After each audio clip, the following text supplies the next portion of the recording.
Vous savez que ça fait 30 ans que le Rabbi est parti. Le Rabbi a quitté ce monde, en tout cas physiquement, comme on dit.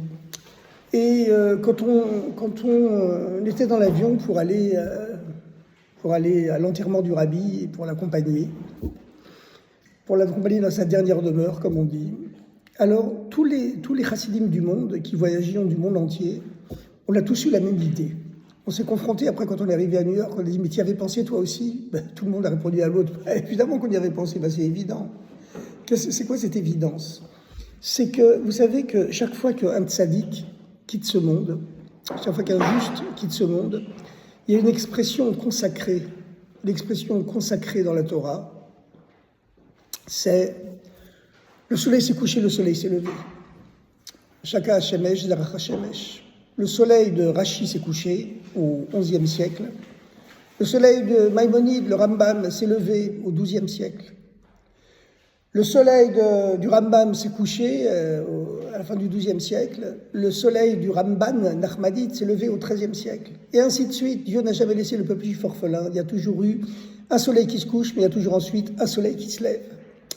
Mais le 3 Tammuz, donc le jour de la Yula du Rabbi, s'est produit à l'époque de Josué, à l'époque de Yoshua, le successeur de Moïse, le successeur de Moshe Rabbeinu, qui a amené les Juifs à la conquête d'Eretz Israël. Et bien, c'est écrit dans le Tanakh, dans la Bible, que s'est produit un miracle qui n'avait jamais existé auparavant, même à l'époque de Moïse, et qui n'a jamais non plus existé après. C'est que dans la guerre contre le peuple d'Amalek, que devait mener Josué et Yoshua, les Amalécites, le peuple d'Amalek, c'était de grands astrologues qui maniaient les sens occultes et connaissaient les mystères astraux. Et ils avaient calculé, d'après les horoscopes les plus performants du monde, quel était le meilleur moment de mener la guerre pour eux et de vaincre les Juifs, les Hébreux de l'époque. Les enfants d'Israël, comme on les appelait à l'époque. Et Josué, Yoshua, raconte la Bible, a interpellé le soleil au-dessus de la ville de Givon, où devait se dérouler la bataille. Il a interpellé le soleil et il a crié « Shemesh, soleil, Begivon, sur Givon, Dom, arrête-toi !» Et le soleil s'est arrêté. Le soleil s'est immobilisé en plein ciel. Il s'est immobilisé pendant 24 heures, le temps que le peuple d'Israël écrase nos ennemis, les Amalécites. Et ce miracle qui est survenu le 3e jour du mois de Tammuz, eh bien, la Torah dit qu'il ne s'était jamais il n'y avait jamais eu un miracle aussi impressionnant avant, il n'y en a jamais eu un autre non plus aussi impressionnant après. Et alors, quand on était tous dans l'avion, en train de voler vers New York, vers le cimetière Montefiore, voilà, pour accompagner le Rabbi, alors on se demandait tous, mais voilà, ça faisait déjà 2 mois que le cœur du Rabbi était maintenu artificiellement par des machines. Ça faisait 2 ans qu'il était tombé malade, qu'il avait eu ce terrible stroke, cette terrible commotion cérébrale qui l'avait privé de la parole. Ça faisait 2 mois qu'il était dans le coma total. Alors, que Dieu préserve, pourquoi Dieu a fait en sorte de retenir son âme dans son corps jusqu'au 3e jour du mois de Tammuz? Ce jour où Dieu avait arrêté le soleil dans le ciel sur l'injonction de Yehoshua, sur l'injonction de Josué, le successeur de Moshe. Et alors, vous savez quoi? Le Rabbi avait souvent l'habitude de faire un Farbrengen, de célébrer le 3 Tammuz. Il faisait Farbrengen. Vous savez ce que c'était, Farbrengen chez le Rabbi, hein, vous avez tous entendu parler. Le Rabbi parlait quelquefois pendant 7 ou 8 heures de suite, quelquefois plus, quelquefois moins. Les grands Farbrengen duraient 7-8 heures en moyenne. Oh, il ne parlait pas tout le temps, il parlait 1 heure, on s'arrêtait, on chantait pendant un quart d'heure, 20 minutes, 5 minutes, il recommençait à parler. En général, il commentait la Torah, mais il commentait aussi beaucoup l'actualité, quand il y en avait besoin. Lui, de lui-même, il aurait préféré ne parler que de Torah. Mais quand il était obligé de commenter l'actualité, parce qu'il y avait des problèmes cruciaux qui concernaient tous les Juifs du monde, alors là, il en parlait. Mais quand il y avait la fête du 3 Tammuz, il célébrait ce miracle. Enfin, le miracle du 3 Tammuz, il y en a eu 2, il y en a eu un autre plusieurs milliers d'années plus tard. C'est quand le beau-père du Rabbi, son prédécesseur, a été emprisonné en 1927 en URSS. Il a été condamné à mort. Il a été condamné à mort parce qu'en URSS, toute pratique du judaïsme était absolument interdite. Toute pratique du judaïsme était absolument interdite. Et lui, contre la loi stalinienne et léniniste et communiste, il avait organisé tout un réseau clandestin d'écoles juives, de yeshivot, de Talmud Torah, de mikvaot, de bains rituels pour les femmes et pour les hommes, dans toute l'URSS, dans les sous-sols, dans les caves du RSS, tout un réseau clandestin. Et l'URSS, c'est un pays, à l'époque, qui était grand comme 30 fois la France. Aujourd'hui, toujours à peu près la même chose, mais bon. Et aujourd'hui, il y a beaucoup de républiques qui ont pris leur indépendance, comme vous le savez, mais bon, à l'époque, c'était vraiment 30 fois la France, au moins. Et finalement, il a été démasqué parce que c'était lui le chef. Il a été condamné à mort en 1927. Il a passé environ 3 semaines en prison. Mais vous savez, les prisons russes, les prisons communistes à l'époque, c'était pas n'importe quelle prison. C'était pas n'importe quelle prison. Parce que à l'époque, vous savez, il y avait beaucoup de grands intellectuels français qui qualifiaient l'URSS, l'Union des républiques socialistes soviétiques. Ils la qualifiaient de paradis des peuples, d'espoir de toute l'humanité. En vérité, c'était un véritable enfer. Tout le pays était une espèce de camp de concentration à ciel ouvert. Et d'ailleurs, les nazis, plus tard, se sont inspirés, ils ont pris modèle des camps de concentration soviétiques, les goulags, pour faire leur propre de concentration à eux. Ils les ont pris pour modèle. Par exemple, ils donnaient tous les pouvoirs à des droits communs, des criminels, sur les autres détenus. Souvent des sadiques pathologiques, qu'on avait sortis de prison pour leur donner tous les pouvoirs sur les détenus politiques, par exemple, ou sur les détenus religieux, les détenus d'opinion. Bon, en tout cas, pour vous donner une idée un peu, quand le rabbi précédent est arrivé en prison le premier soir, eh bien, on a voulu le pousser dans un couloir à gauche.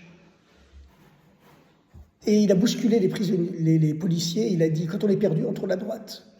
Il est parti à droite. Il a tellement stupéfié les policiers qui l'accompagnaient qu'ils l'ont laissé partir à droite.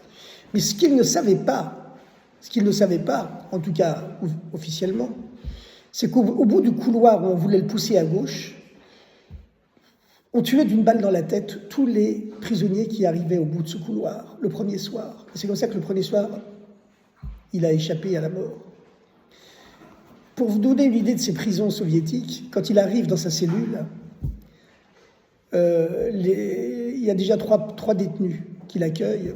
Un qui est juif, qui le reconnaît, et qui lui dit « Ah, Rabbi, vous savez, vous devriez vous reposer un petit peu, parce que dans 1 heure, vont commencer les exécutions dans la cour de la prison. On fusille les prisonniers toute la nuit.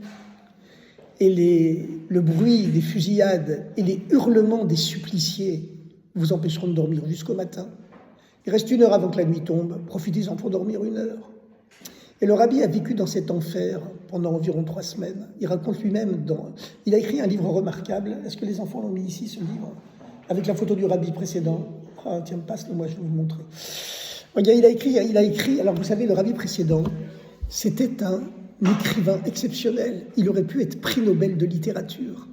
Non, franchement, il aurait pu être prix Nobel de littérature. Il avait une telle poésie, un style d'une telle beauté, c'était impressionnant.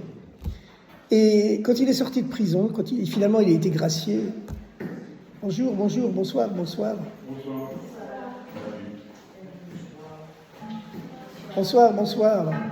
Bienvenue au club des célébrants qui célèbrent.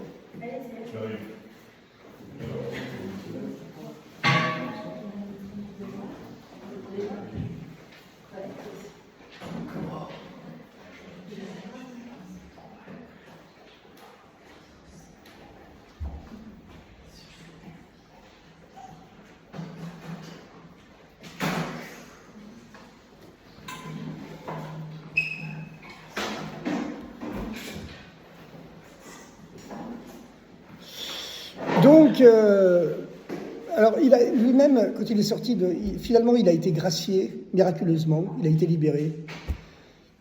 Le jour même de son anniversaire juif, le 12 Tammuz. Donc, 9 jours après ce fameux 3 Tammuz que nous avons célébré ce soir. Et il a écrit un livre qui s'appelle Traité de l'enfer, où il raconte tout son parcours, toute son arrestation, tout son séjour dans les prisons soviétiques. Et c'est très impressionnant, ça s'appelle Traité de l'enfer, il y a plusieurs chapitres, Traité de l'enfer, premier siècle, deuxième siècle, premier cercle, deuxième cercle, troisième cercle. Et puis finalement, on lui annonce le troisième jour du mois de Tammuz, alors qu'il est en prison depuis 3 semaines. Alors vous savez, cette prison, c'est pas n'importe quelle prison. Lui-même écrit, là il écrit dans ce livre. Alors moi j'ai eu l'honneur, hein, c'est un mérite pour moi, j'ai eu l'honneur, je suis pas digne de cet honneur, mais bon voilà quand même je l'ai eu, de traduire son fameux livre, Traité de l'enfer. Bon, ce livre raconte toute la vie du précédent rabbi. C'est un rabbi qui a eu une vie complètement hors norme, complètement hors norme. Il a vraiment épousé toutes les causes juives du XXe siècle et il a connu toutes les atrocités du XXe siècle. Avant la révolution communiste en URSS, il se battait sans arrêt contre les pogroms. Il faisait le tour de toute l'Europe pour ameuter les grandes personnalités internationales, pour lutter contre les pogroms qui sévissaient en Russie, pour défendre les juifs de Russie. Ça, c'était à l'époque du tsar, hein. Les pogroms organisés par le tsar lui-même. Et puis ensuite, quand est venue la révolution communiste, ça a été encore pire. C'est des vrais romans d'espionnage qui racontent, des vrais romans d'aventure. Et dans cette prison, vous voyez, il faut savoir qu'il n'est pas en prison pour rien. Il n'est pas en prison pour rien. Il est en prison, il le sait, parce que c'est un tzaddik. Et vous savez qu'à chaque époque, il y a une étincelle de l'âme de Moïse qui s'incarne dans un juste, à chaque génération.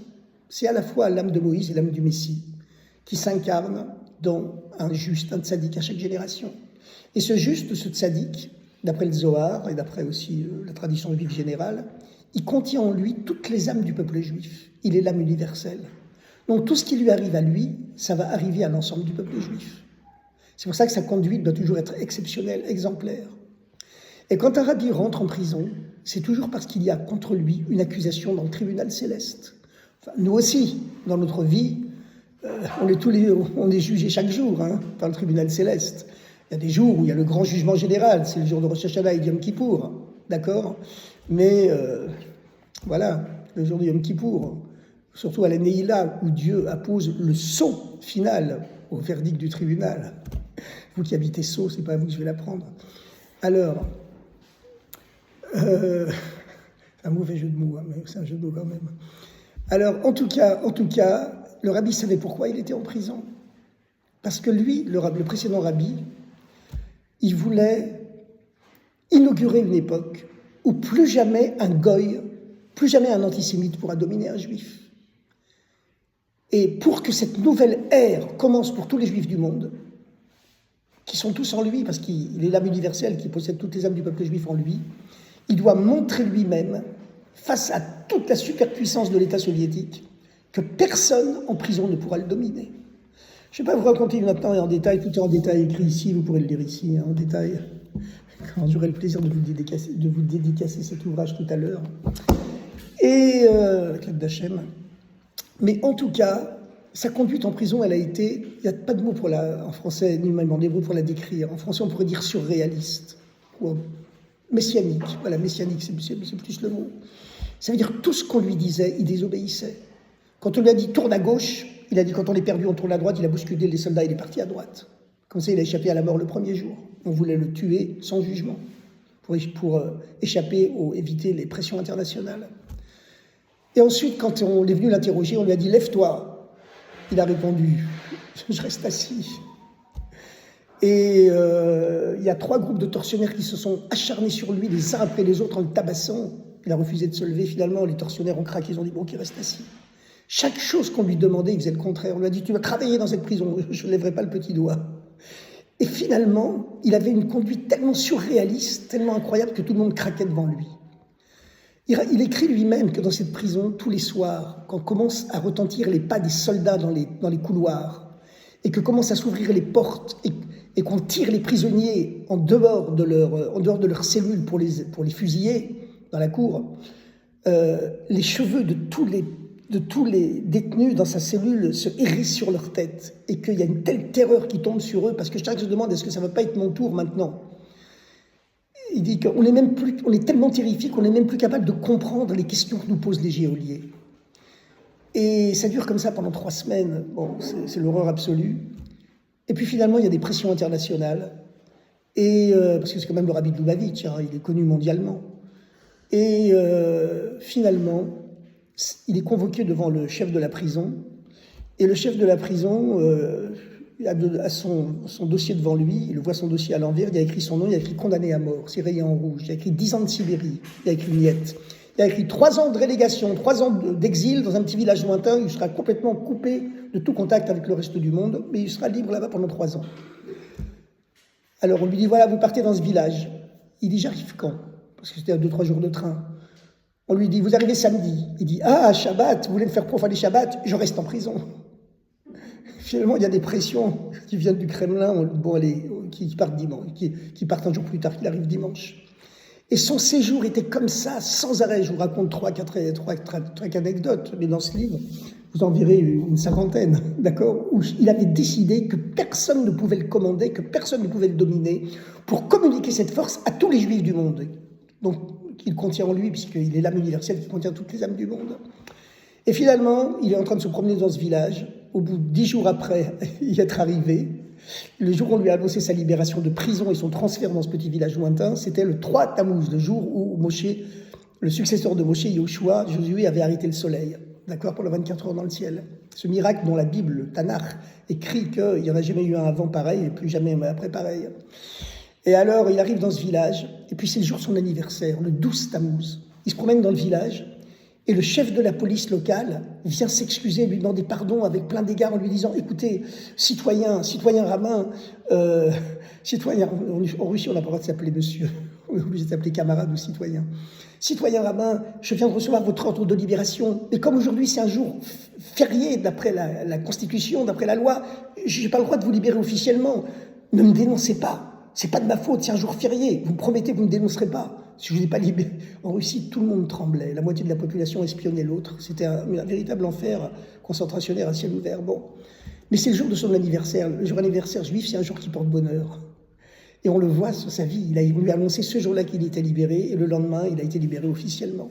Quand il est sorti de prison, il a réussi à sortir du RSS. Il avait des manuscrits très précieux que la douane soviétique voulait lui confisquer. Et des trésors de musée. Il a dit, je pars avec tous mes biens, toutes mes richesses, tous mes manuscrits sacrés, même si c'est des pièces de musée qui ont la valeur incalculable, je pars avec eux, sinon je reste ici en URSS. Et de nouveau, le Kremlin a craqué en disant qu'on lui donne tout ce qu'il veut, qu'il s'en aille. Quand il est arrivé en Lettonie, c'était un petit pays indépendant à l'époque, il a dit qu'il accueillait, il a écrit une lettre ouverte à toutes les communautés juives du monde. Il a écrit, sachez que c'est pas seulement moi qui ai été libéré aujourd'hui. Tous les juifs du monde ont été libérés avec moi.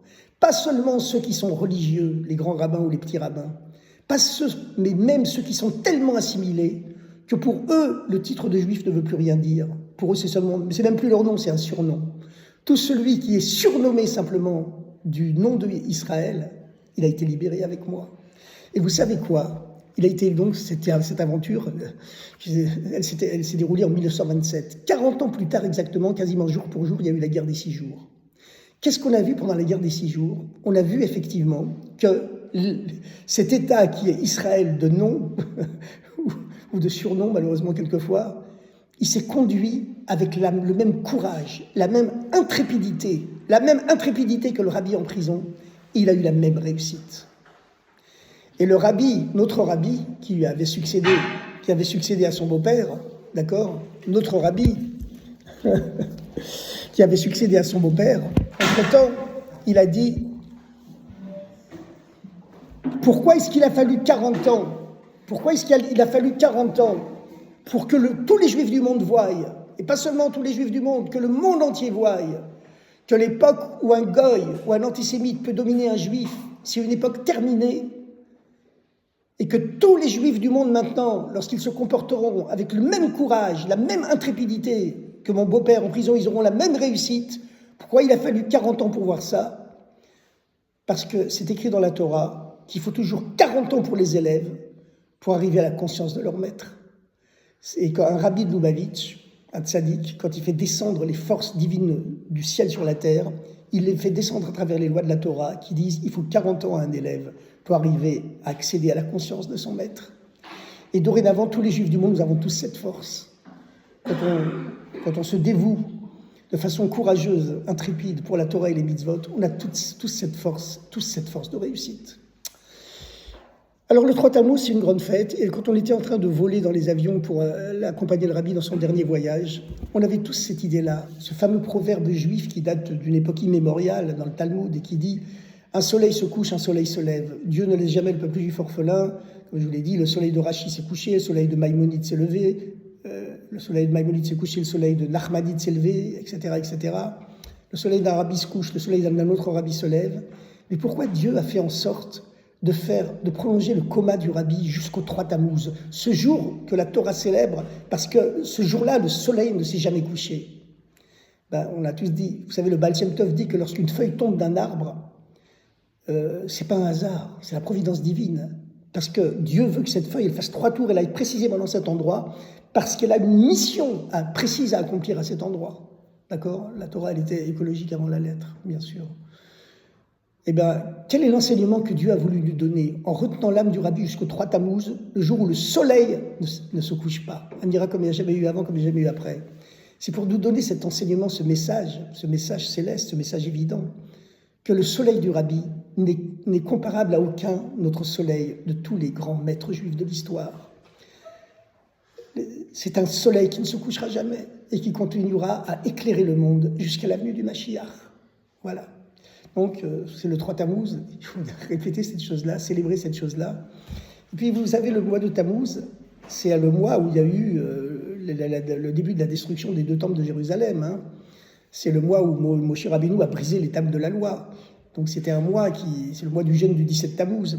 Mais le rabbi nous a affirmé, nous l'a montré, que toute la première moitié du mois a été transformée. L'obscurité a été transformée de l'obscurité en lumière jusqu'au 15 Tammuz, qui est l'apogée de la lune. Vous savez que toutes les grandes fêtes juives ont lieu le 15 du mois, parce que c'est la pleine lune. Et la lune symbolise le peuple juif. C'est pour ça que le calendrier juif est lunaire. Parce que la lune, elle n'a pas de lumière en elle-même. Elle ne fait que refléter la lumière du soleil. Comme le peuple juif, il est conscient que toute sa lumière vient de Dieu et pas de lui-même. L'Occident a un calendrier solaire, il pense que tout vient de lui-même, c'est l'ego au maximal. Nous, on a un calendrier lunaire, on sait que la lune, elle n'a pas de lumière en elle-même, elle fait que refléter la lumière du soleil, nous, on ne fait que refléter la lumière de Dieu. C'est pour ça que Sukkot, c'est le 15 Tishri, bien sûr, Pessah, c'est le 15 Nissan, Purim, c'est à Jérusalem le 15 Adar, Toubishvat, c'est le 15 Shvat, et le 15 Tammuz, c'est aussi la Hiloula d'un très très grand maître spirituel, Rabbi Chaim Benatar, qui était un grand tzaddik venu du Maroc en Eretz Israël, à l'époque où vivait le Baal Shem Tov, le premier maître de la Chassidoute. Et sa Hiloula, c'est le 15 Tammuz. Et le rabbi célèbre toujours toute la première partie de ce mois, jusqu'au 15 Tammuz où la lune est pleine. Et on dit que le Baal Shem Tov, le premier maître du chassidisme qui vivait en Pologne à l'époque, il essayait à tout prix de rencontrer le Rabbi Chaim Benatar, qui vivait en Eretz Israël, parce qu'il disait que si eux deux allaient se réunir, ils pourraient faire venir le Mashiach. Il a même essayé d'arriver en Eretz Israël, il n'a pas réussi. Bon. En tout cas, il faut savoir que toute la première moitié de ce mois a été transformée d'obscurité à la lumière.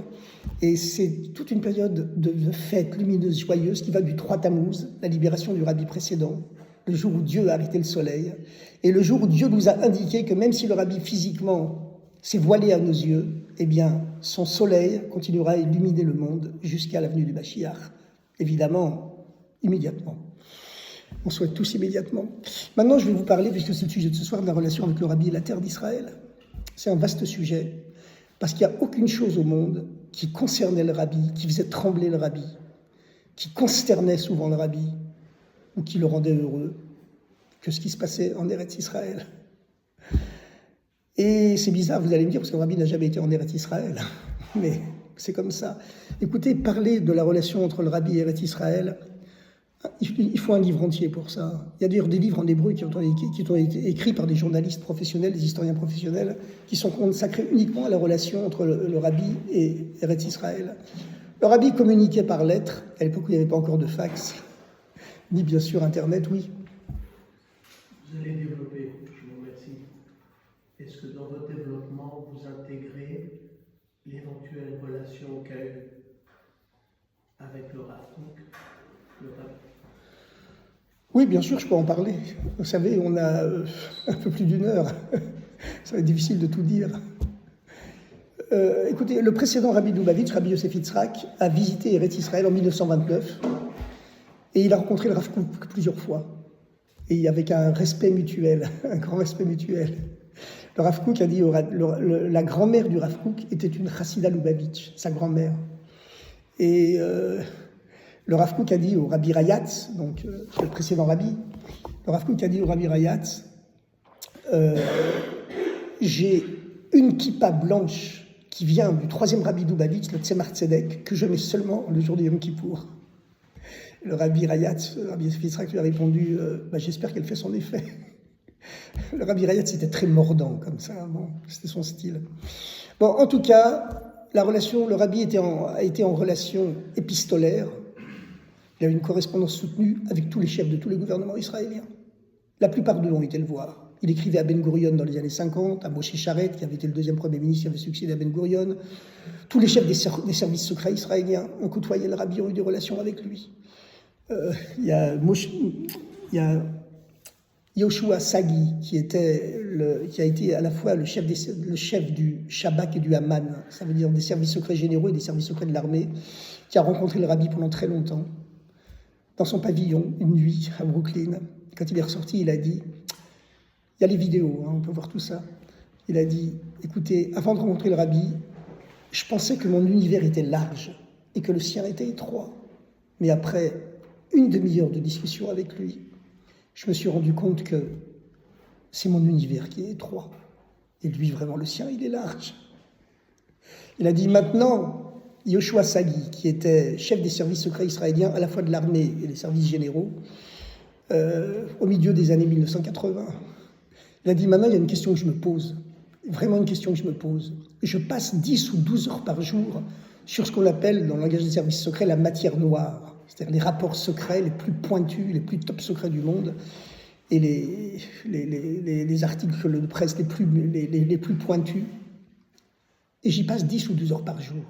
Le Rabbi est au courant de tous les détails les plus pointus de la matière noire que personne au monde ne connaît. Il ne passe pas 10 heures par jour comme moi là-dessus. Il passe beaucoup, sans comparaison, beaucoup moins de temps. D'où lui viennent la connaissance de tous ces secrets militaires que personne ne connaît.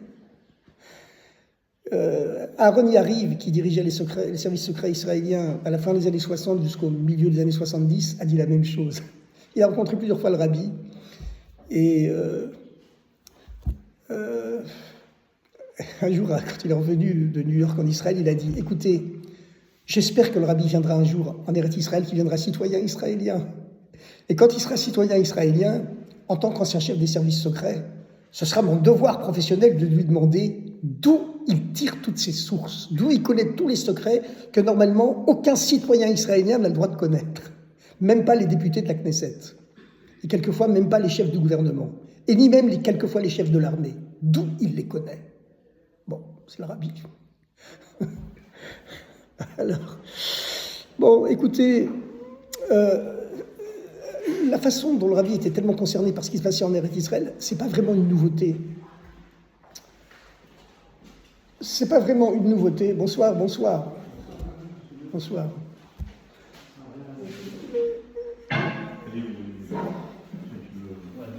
Avec plaisir, avec plaisir. Bienvenue, bienvenue. Bienvenue au club.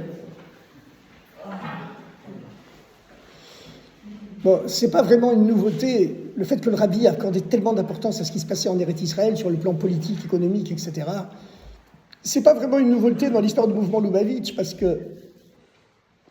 parce que tous les rabbis de Lubavitch, depuis la fin du XVIIIe siècle, avaient toujours fait de l'aide matérielle, économique, sociale aux Juifs, politique aussi, la première de leurs préoccupations.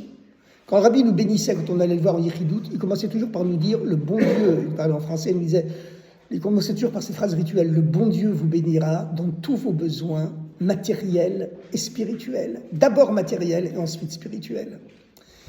Et pendant tout le temps que les 6 rabbis Lubavitch ont régné sur la communauté Lubavitch avant le Rabbi, en Russie, leurs occupations principales, c'était la lutte contre les pogroms, la lutte contre la misère, la lutte contre toute la misère économique, avant même la lutte contre la misère spirituelle. Donc, le rabbi, ça a été la même chose. Quand l'État d'Israël a été créé, l'État d'Israël est un microcosme au milieu d'un océan de pays musulmans hyper hostiles qui sont menacés sans arrêt, plusieurs millions de juifs qui sont menacés sans arrêt. Donc le rabbi, dans la lignée de tous les tzadikim de Lubavitch, il se sentait complètement solidaire d'eux et il a fait de leur soutien, de leur aide, sa priorité absolue. Voilà, qui primait sur tout le reste. Bon, d'abord, c'est pas une nouveauté, c'est une loi de la Torah. Pikuach nefesh docheakol, quand il y a un danger de mort, que Dieu préserve, le Shabbat n'existe plus, Yom Kippour n'existe plus rien n'existe. Si on a le choix entre un médecin athée, mais un super médecin, et un médecin hyper religieux, mais qui a un moins bon médecin, si c'est une question de danger de mort, on écoute le médecin athée qui est le plus grand spécialiste, c'est comme ça. La même chose pour faire court, toute la position du rabbi sur Eretz Israël, elle était la suivante. Ce qui est valable en médecine, c'est valable aussi malheureusement pour la guerre. Tous les dangers de mort, c'est les mêmes, sauf que dans un cas de guerre, la situation, elle est évidemment à la énième puissance. De la même façon qu'en médecine, on doit écouter que les experts médicaux les plus compétents. Dans les problèmes de guerre, de survie de toute une communauté, à plus forte raison de tout un peuple, de tout un État, il faut écouter les experts militaires. C'est eux les spécialistes, à condition qu'ils n'agissent que dans des considérations sécuritaires et militaires stratégiques, sans aucun calcul politique, qu'est-ce que vont penser les nations, qu'est-ce que vont penser les peuples, etc. D'accord ? Malheureusement, très souvent, le rabbi a dénoncé le fait que le gouvernement israélien faisait exactement le contraire et que dans beaucoup de guerres d'Israël, la plupart d'entre elles même, le gouvernement israélien paralysait les chefs militaires. Il y a des tas de livres qui ont été écrits ici, je vais vous en raconter quelques détails, mais ça a été le grand problème de l'État d'Israël depuis sa création. Maintenant, regardez. Rapidement, vous savez, pour retracer rapidement l'histoire de la terre d'Israël, évidemment, les Juifs ont été chassés d'Eretz Israël par les Romains au début de l'ère commune. Les Romains ont mis de telles pressions, de telles persécutions sur les Juifs que finalement les Juifs ont été obligés de quitter la terre d'Israël. Les Romains ont rebaptisé la terre d'Israël Palestine, du nom du peuple biblique qui était traditionnellement l'ennemi récurrent du peuple juif, qui étaient les Philistins. Le terme Palestine n'est pas un peuple anodin, c'est pas un terme neutre, un terme anodin. C'est un terme qui signifie qu'on cherche à effacer même la mémoire que cette terre a été un jour une terre juive. Donc on la rebaptise du nom des ennemis récurrents du peuple juif qui sont racontés dans la Bible, les Philistins, Samson, le Philistin, l'ennemi des Philistins, Goliath, le Philistin, etc. C'est pour ça qu'on l'a appelé Palestine. Au 7e siècle, les Arabes ont conquis Eretz Israël, et le nom de Palestine a disparu de l'histoire de l'humanité. Le nom de Palestine n'est revenu qu'au XXe siècle, en 1917, quand les Anglais ont repris le contrôle de Eretz Israël, et à ce moment-là, les Anglais ont rebaptisé cette région Palestine. Pendant on va dire, du 7e siècle au 20e siècle, ça veut dire pendant les 1300 ans où les musulmans, d'abord les Arabes, ensuite les Turcs, ont dominé Eretz Israël, c'était simplement une province de la Syrie. Un point, c'est tout. Une province, d'ailleurs, généralement délaissée et délabrée. Vous savez, Rashi, notre grand commentateur, quand il commente les célèbres malédictions de Moïse, qu'on dit à la fin de la paracha de Bechukotai, 15 jours avant la fête de Shavuot, où Moïse annonce que si on désobéit à l'alliance, la terre d'Israël, qui est une terre sainte, nous chassera, que Dieu préserve. Ayolotier, ça ne sera plus comme on dit. Et Moïse, dans ses imprécations, dans ses prophéties, il dit « La terre deviendra désolée et reprendra de force toutes les années shabbatiques que vous ne lui aviez pas données, etc., etc. Elle sera désolée, personne ne pourra s'y installer, jusqu'à ce que vous y reveniez. » Et Rashi, notre grand commentateur, dit « Cette malédiction, c'est en même temps une bénédiction. Elle annonce à l'avance qu'aucun peuple n'arrivera jamais à s'enraciner en Eretz Israël tant que le peuple juif n'y sera pas revenu. » Et effectivement, lorsque les Juifs commencent à revenir pour cultiver la terre, ils étaient toujours revenus, les Juifs. Bon, par très petit nombre, mais ils étaient toujours revenus. Ils revenaient pour prier, pour étudier, pour faire des yeshivot, pas pour cultiver la terre. Mais lorsque la Aliyah sioniste, qui voulait recréer la puissance agricole d'Eretz Israël et régénérer les Juifs par le travail de la terre, Ils sont arrivés vers 1882-83, à la fin du 19e siècle, à cause des terribles vagues de pogroms antisémites qu'il y avait en Russie. Eh bien, la terre a refleuri en l'espace de quelques années, de façon quasiment miraculeuse. Alors qu'elle était restée déserte et dévastée, lorsque les colons sont arrivés, elle était dévastée. En 1883, il y avait combien de juifs? Il y avait 30 000 juifs en Eretz Israël. Et il y avait environ 300 000 arabes. Aujourd'hui, il y a environ 12 millions de personnes en Eretz Israël, en comptant la Judée, Samarie, Gaza, etc. Ça veut dire qu'il y avait de la place. Les Arabes auraient pu accueillir les Juifs. Quand les gens disent qu'on leur a volé la terre, il y avait 300 000 personnes. Aujourd'hui, il y en a 12 millions. Dites pas qu'il n'y avait pas de place. Voilà. Bon, enfin. Et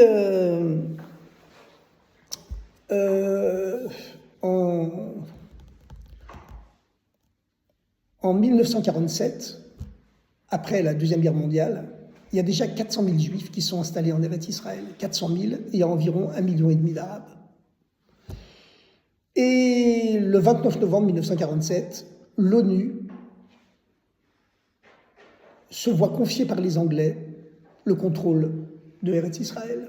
Il y a les mouvements indépendantistes juifs, anticolonialistes, le Hetzel de Menachem Begin, le Lehi de Stern et de Yitzhak Shamir, qui multiplient les attentats contre les Anglais. La vie devient tellement impossible pour les Anglais en Eretz Israël qu'ils ont reçu un mandat, les Anglais ont reçu un mandat de la Société des Nations pour contrôler Eretz Israël en 1917, quand ils ont vaincu les Turcs. Les Turcs étaient alliés aux Allemands pendant la Première Guerre mondiale. D'accord ? À ce moment-là, Lord Balfour, qui était un ministre anglais, en 1917, lorsque le général Allenby a vaincu les Turcs et est rentré en vainqueur à Jérusalem, on voit dans les premiers films d'archives qui existent, le général Allenby qui arrive à cheval dans Jérusalem. Il y a beaucoup de rues en Israël qui s'appellent rue ou boulevard ou avenue Allenby, notamment à Tel Aviv. Et donc, à la même époque, en 1917, Lord Balfour, pour remercier les Juifs anglais, et en particulier le chimiste Chaim Weizmann, qui est le chef de l'Agence juive internationale, mais qui est un grand chimiste et qui a mis au point les gaz asphyxiants pour les Anglais pendant la guerre, 14-18, où les gaz asphyxiants, c'était une base essentielle des combats. Pour remercier la communauté juive de son soutien pendant la guerre, Lord Balfour prononce la fameuse déclaration Balfour, à savoir la création en Eretz Israël, dans la Palestine anglaise, puisque le nom Palestine revient à l'ordre du jour, puisque les Anglais sont des gens imprégnés de Bible, donc ils reprennent le nom des Romains, la Palestine, et que les musulmans avaient complètement occulté pendant 1300 ans. Et donc c'est un foyer national juif qui est créé, où tous les juifs du monde sont invités à venir s'y implanter librement, s'ils le veulent. Mais entre 1920 et 1939, l'opposition arabe se fera tellement violente contre l'immigration juive que les Anglais, finalement, se sentiront obligés de renier la déclaration Balfour. Il y aura une série de réglementations qu'on appelle les livres blancs, jusqu'à ce qu'on arrive en 1939, où les Anglais interdisent quasiment toute immigration juive et tout achat de terre en Eretz Israël. Bon. Maintenant, en 1937, il y avait déjà eu en 1937 une commission de la Société des Nations pour savoir comment régler le problème des violences qui existaient dans la Palestine britannique, puisque les Anglais avaient reçu un mandat sur la Palestine depuis 1917, les Français avaient reçu un mandat de la Société des Nations sur la Syrie et le Liban, les Anglais sur la Palestine, la Jordanie, l'Irak, et puis tout le Moyen-Orient était contrôlé par les Anglais à l'époque.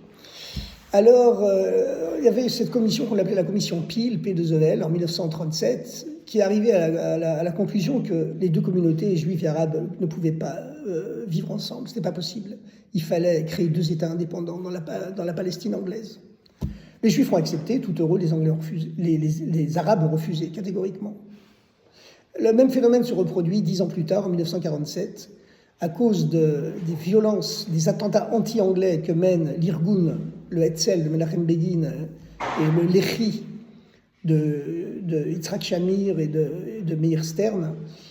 Les Anglais n'en peuvent plus de la Palestine, voilà.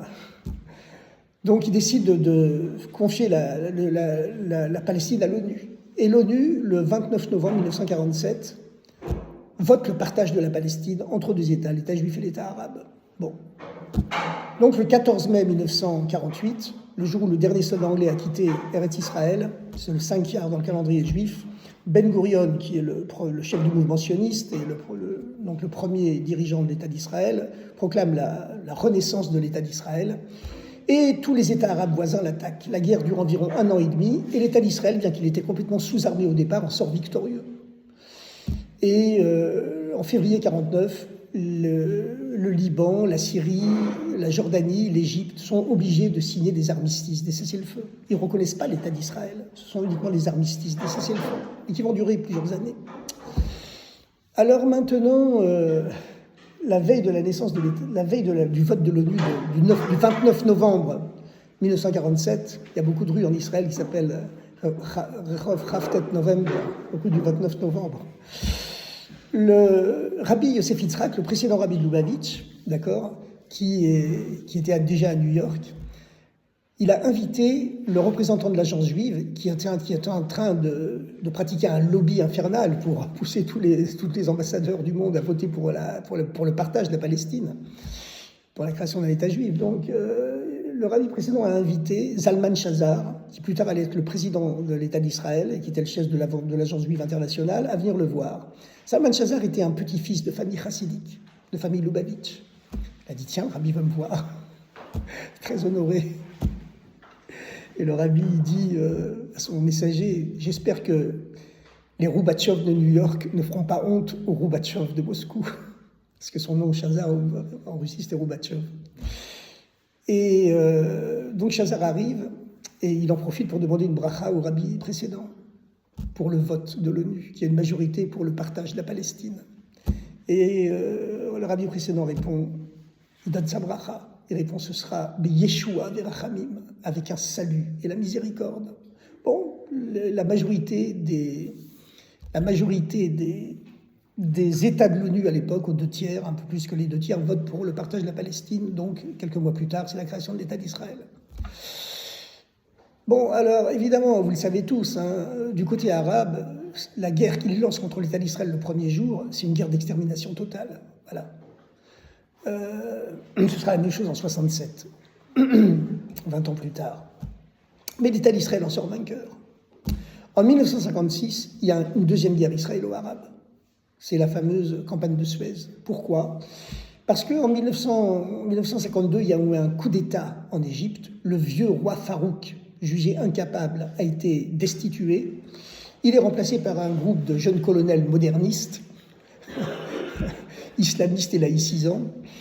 Et d'où émerge un an plus tard le colonel Nasser qui devient le raïs, le chef suprême de l'Égypte.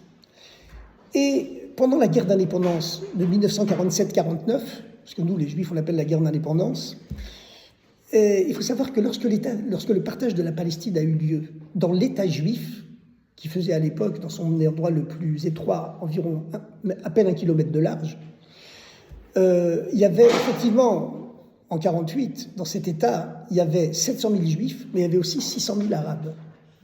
Et pendant la guerre, comme c'est le cas en cas de guerre, 90% des arabes ont fui Eretz Israël. Bon, qu'ils ont été chassés, ce qui en général n'a pas été le cas, qu'ils aient fui. Bon, d'une façon générale, il y a des tas de livres écrits là-dessus, d'une façon générale, ils ont fui comme la population française fuyait les Allemands pendant la guerre. En 1940, il y avait 10 millions de Français sur 40 millions d'habitants, tous les habitants du nord de la France qui fuyaient devant les Allemands, c'est tout, voilà. Sans qu'on ait besoin de les chasser. C'est comme ça dans toutes les guerres. Donc, la plus grande partie des Arabes, 500 000 sur 600 000, ont fui Eretz Israël. Il en est resté 100 000. Israël a refusé de faire revenir les Arabes qui avaient fui. Ok, ces Arabes qui avaient fui, ce qu'on appelle maintenant les Palestiniens, ils se sont réfugiés en Égypte, essentiellement à Gaza, qui était égyptienne à l'époque, en Jordanie, chez le roi Hussein, et ils se sont réfugiés aussi un petit peu en Syrie et puis au Liban. Bon. Et à partir de 1953, le colonel Nasser, qui a pris le pouvoir en Égypte, Gamal Abdel Nasser, il encourage sans arrêt les Palestiniens réfugiés à Gaza et en Égypte à organiser des attentats en Eretz Israël. Entre 1953 et 1956, les attentats en Eretz Israël venus de Gaza et d'Égypte font environ 500 morts. Fin octobre 1956, il y a eu un attentat terrible à Kfar Chabad, le petit village Lubavitch d'Eretz Israël. Plusieurs professeurs et élèves avaient été tués. Et les élèves, d'ailleurs les habitants de Kfar Chabad, comme il est au milieu d'une mer d'orangers, c'était plus facile qu'ailleurs pour les terroristes de se cacher là-bas.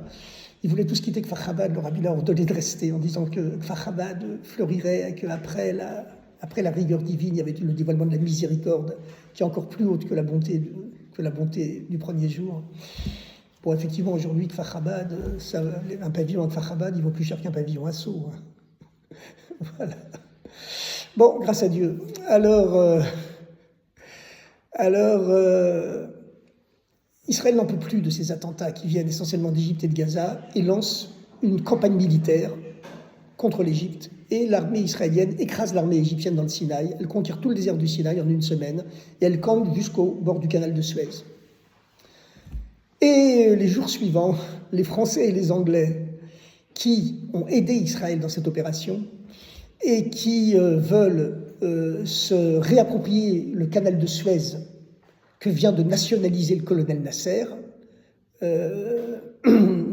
envahissent aussi la zone du canal de Suez pour en reprendre le contrôle. C'est la fameuse crise de Suez en 1956. Finalement, les Anglais, les Français et les Israéliens, au bout de quelques semaines, sont obligés d'évacuer leur conquête sous les pressions à la fois des Russes et des Américains. Bon, le Rabbi a condamné ce retrait israélien. Le retrait israélien avait eu lieu contre 3 clauses de sécurité qui étaient ratifiées par l'ONU. Et Israël faisait noter dans son rapport à l'ONU que la violation des 3 clauses de sécurité contre lesquelles il rendait le Sinaï aux Égyptiens, eh bien, ça serait un cas de guerre, un casus belli, comme on dit. C'était quoi ces 3 clauses? C'est que dorénavant, un cordon de soldats de l'ONU, les casques bleus, devait stationner tout le long de la frontière israélo-égyptienne pour empêcher les terroristes de rentrer en Israël. Ça a très bien fonctionné pendant 10 ans, jusqu'en 1967. La deuxième clause, c'était la libre navigation dans le golfe d'Eilat, le golfe d'Aqaba, par lequel Israël recevait à l'époque 90% de son pétrole, qui venait d'Iran à l'époque, essentiellement. La troisième clause, c'était que aucune armée égyptienne n'avait le droit de pénétrer dans le désert du Sinaï. Il devait être complètement démilitarisé. Ça a bien fonctionné pendant 10 ans. Le Rabbi a dit c'est dommage, Israël n'aurait pas dû évacuer le Sinaï. Il avait déploré en disant qu'il faudra recommencer dans 10 ans. Et finalement, la vision du Rabbi, c'est d'économiser les vies humaines, c'est tout. Même si, comme certains le disent, bon, on peut arriver de Suez à Eilat, mais aussi on peut arriver de Eilat à Suez. Mais le Rabbi, ce qu'il veut, c'est économiser les vies humaines. Bon. En printemps 1967, l'Égypte de Nasser a violé les 3 clauses. Voilà. Nasser a ordonné aux casques bleus de partir. Il a ordonné la remilitarisation du désert du Sinaï, c'est-à-dire que l'armée égyptienne, les blindés égyptiennes, sont entrés de nouveau dans le Sinaï, ils ont commencé à faire mouvement vers les frontières d'Israël. Et puis surtout, le gâteau sur la cerise, comme on dit, la cerise sur le gâteau plutôt, c'est qu'il a bloqué le golfe d'Aqaba, donc asphyxiant le port d'Eilat par lequel Israël recevait son pétrole à l'époque. Ça, on savait que c'était un cas de guerre. Pourtant, Israël n'a pas attaqué tout de suite. Israël, à l'époque, dans la guerre d'indépendance, Israël, qui faisait 1 kilomètre au départ, c'était légèrement agrandi, il faisait 15 km de large.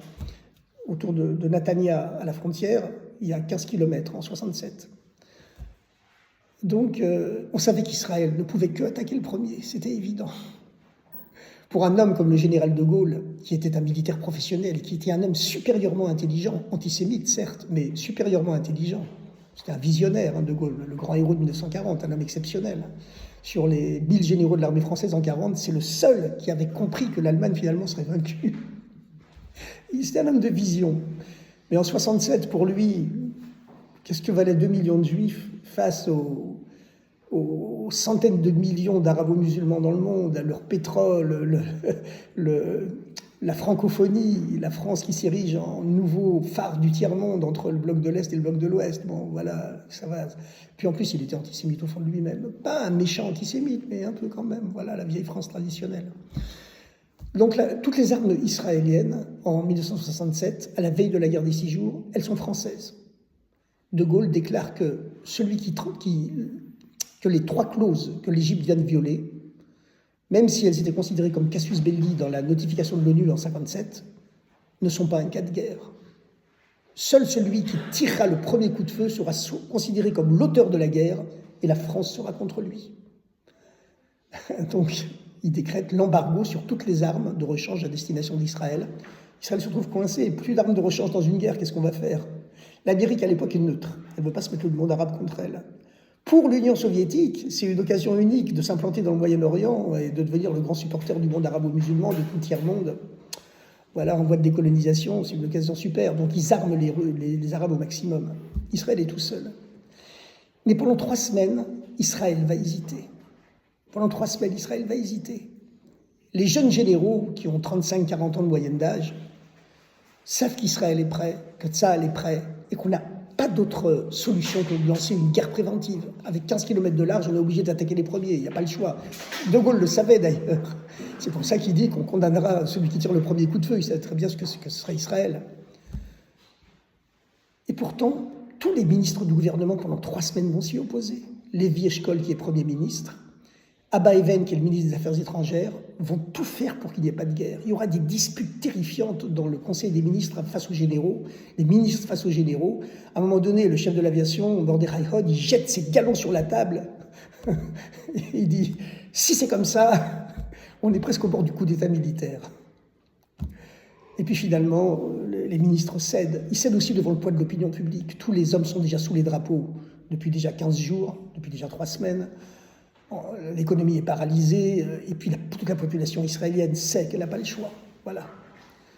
Donc c'est la guerre des 6 jours. Bon, vous connaissez l'histoire de la guerre des 6 jours. Hein. Les services secrets, grâce à Dieu, ont très très bien fonctionné. Chaque pilote, quand il rentre dans son cockpit, le 5 juin au matin, il a la localisation exacte de tous les avions syriens, jordaniens, égyptiens là où ils sont garés. Ils savent exactement à quelle heure les pilotes arabes prennent leur petit déjeuner. C'est à ce moment-là qu'ils ont frappé. Ils arrivent au ras des flots pour échapper au radar. En 3 heures, l'aviation israélienne écrase au sol toutes les aviations syriennes, jordaniennes et égyptiennes. On appelait ça la guerre des 3 heures. Le gouvernement israélien de Lévi Eshkol envoie quand même une lettre, un avertissement, pas une lettre, au roi de Jordanie, Hussein, en le suppliant de ne pas intervenir, en disant que l'armée israélienne n'a aucune intention de conquérir la Jordanie et ni Jérusalem-Est. Et on explique que virtuellement, les Arabes n'ont plus d'aviation, donc ils ont perdu la guerre, et que donc on lui demande de ne pas intervenir. Hussein, dans ses mémoires, écrit qu'il a tout de suite téléphoné à Nasser, chef d'État égyptien, et que Nasser lui a menti, en lui enjoignant, avec donc le grand lyrisme arabe, hein, l'arabe est une langue très poétique, très lyrique, donc joignez-vous à nous, vous aurez les lauriers de la gloire éternelle, sinon vous aurez la honte éternelle, etc., etc. Donc il a ordonné à sa légion arabe de tirer à Jérusalem, sur Jérusalem-Ouest, pardon. Et 48 heures après, il a perdu tout Jérusalem-Est et toute la Judée-Samarie, toute la Cisjordanie. Et en 6 jours, Israël prend le contrôle du Golan, du haut duquel de leur bunker, les artilleurs syriens canardaient depuis des dizaines d'années, depuis 20 ans, les kibbutzim en contrebas, et le Tsahal conquiert également de nouveau, pour la 2e fois en 10 ans, la totalité du désert du Sinaï jusqu'au canal de Suez. Alors ce qui était impressionnant à cette époque-là, c'est que, comme je vous l'ai dit, le gouvernement israélien était extrêmement hésitant. Il a fallu vraiment que les généraux et l'opinion publique israélienne leur forcent la main pour qu'ils s'inclinent au dernier moment. Et 15 jours avant la guerre, bon, à l'époque, le rabbi était en relation avec le chef des services secrets israéliens qui s'appelait Aaron Yariv, qui a aussi été ministre. Et Aaron Yariv était déjà venu le voir plusieurs fois. Et dans la grande parade de l'Akba Omer qui se déroule chaque année chez le rabbi,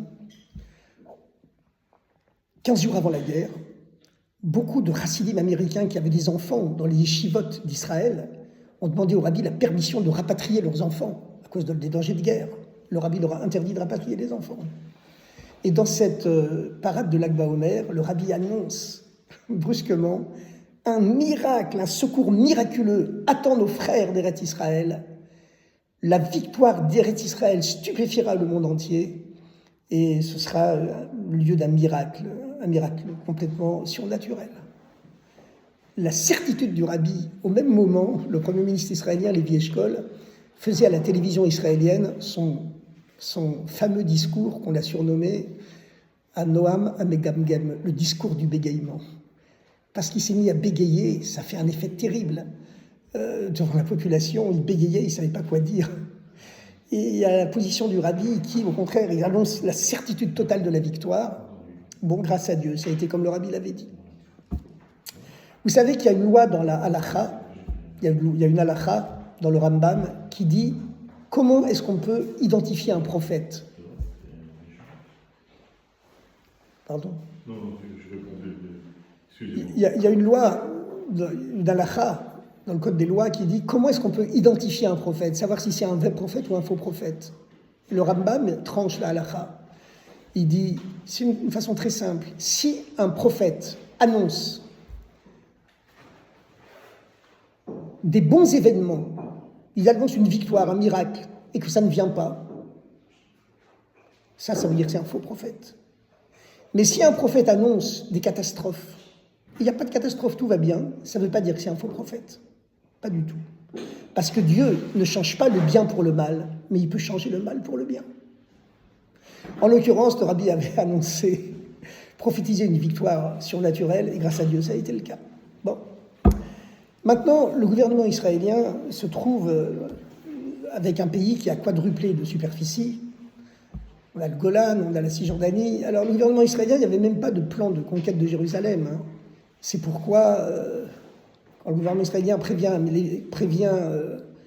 Hussein de Jordanie qu'on n'a aucune visée sur Jérusalem, c'est la vérité. Il n'y a aucun plan de guerre, de conquête de Jérusalem. C'est pourquoi la moitié des morts de la guerre des 6 jours, 700 morts, malheureusement, ce sera dans les combats de rue de Jérusalem. Et ensuite, qu'est-ce que va faire le gouvernement israélien ? Écoutez, c'est très simple. Dans les 3 semaines qui ont suivi, la guerre des 6 jours, le gouvernement israélien envoie une lettre, envoie un message aux États-Unis pour que les États-Unis le transmettent à tous les gouvernements arabes en avertissant qu'Israël est prêt à rendre tous les territoires conquis en échange d'un traité de paix. Et les Arabes sont stupéfaits. Ils ne peuvent pas croire que c'est vrai. Parce qu'il faut voir qu'avant la guerre des 6 jours, c'était pas seulement une violation des 3 clauses de sécurité, le blocus d'Aqaba, la remilitarisation du Sinaï et le retrait des casques bleus de la frontière égyptienne. C'était une véritable hystérie qui s'était emparée du monde arabo-musulman. Il y avait la célèbre chanteuse, la star de tous les pays arabes à l'époque, Kalsoum, qui chantait pendant des heures devant des centaines de milliers de spectateurs. Edbah, égorge, Edbah al-Yahoud. C'était une hystérie de Nasser, le djihad. Quand on demandait, à la veille de la guerre des 6 jours, au président de l'Organisation de libération de la Palestine, l'OLP de l'époque, qui s'appelait à l'époque Ahmed Chouhairi, c'était le prédécesseur d'Arafat, on lui demandait « Mais qu'est-ce que vous ferez du problème juif si vous gagnez la guerre ? Il y a quand même 2 millions de juifs en Eretz Israël. » Il répondait candidement « Mais il n'y aura pas de problème juif, parce qu'il n'y aura pas de survivants. » Donc, voilà, c'était une guerre existentielle, la guerre des 6 jours. Donc les Arabes, vous savez, on prête à l'autre ce que nous-mêmes on pense de lui. Donc pour les Arabes, c'était stupéfiant déjà qu'Israël n'exerce aucune exaction contre les populations civiles, qu'Israël ne chasse pas les populations civiles, en Cisjordanie par exemple. Le rabbi l'a d'ailleurs déploré en disant « Si Israël avait dit aux Arabes de Cisjordanie, de Judée-Samarie, Hebron, Jenin, Shrem, etc., Naplouse, Ramallah, si Israël leur avait dit « Écoutez », parce que tous ces Arabes étaient certains que l'armée israélienne les massacrerait, comme eux avaient l'intention de massacrer toute la population israélienne. Si Israël leur avait dit « Écoutez, d'après notre loi, nous aussi, on devrait tous vous exterminer, mais on est gentils, on vous laisse la vie sauve. Au contraire, on vous chasse simplement, en vous laissant la vie sauve.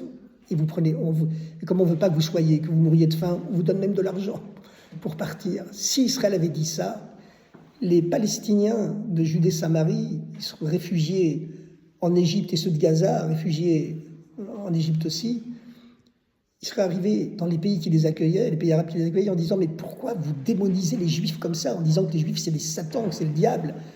D'après leur loi, comme la nôtre, leur loi c'est la même que la nôtre. Eux aussi, ils auraient dû tous nous tuer.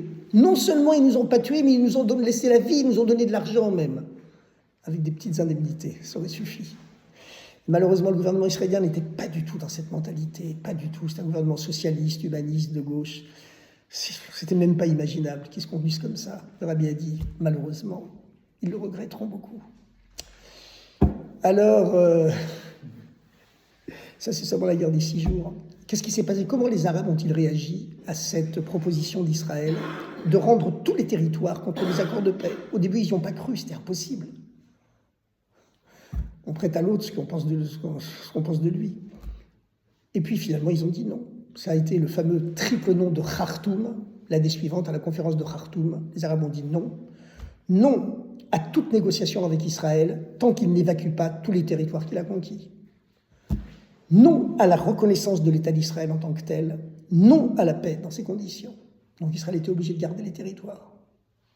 Israël est obligé de garder les territoires. Qu'est-ce qu'on va en faire? Contrôler 1 million d'Arabes en plus, 500 000 Arabes à Gaza, 500 000 à Yehuda et Shomron, qu'est-ce qu'on va en faire? Dans le Golan, il y a très peu de population, c'est pas grave, mais là, qu'est-ce qu'on va en faire? Alors, à ce moment-là, bien sûr, il y a eu l'effervescence messianique, c'est ce qu'on appelle les datim leumim, les sionistes religieux. Pour le mouvement du Rav Kook, dont vous avez parlé, pour le mouvement du Rav Kook, le retour miraculeux d'Israël à ses frontières bibliques, c'était le début des temps messianiques. Le rabbi était très contre de dire que c'est le début des temps messianiques. Le rabbi a dit que c'est un avant-goût des temps messianiques.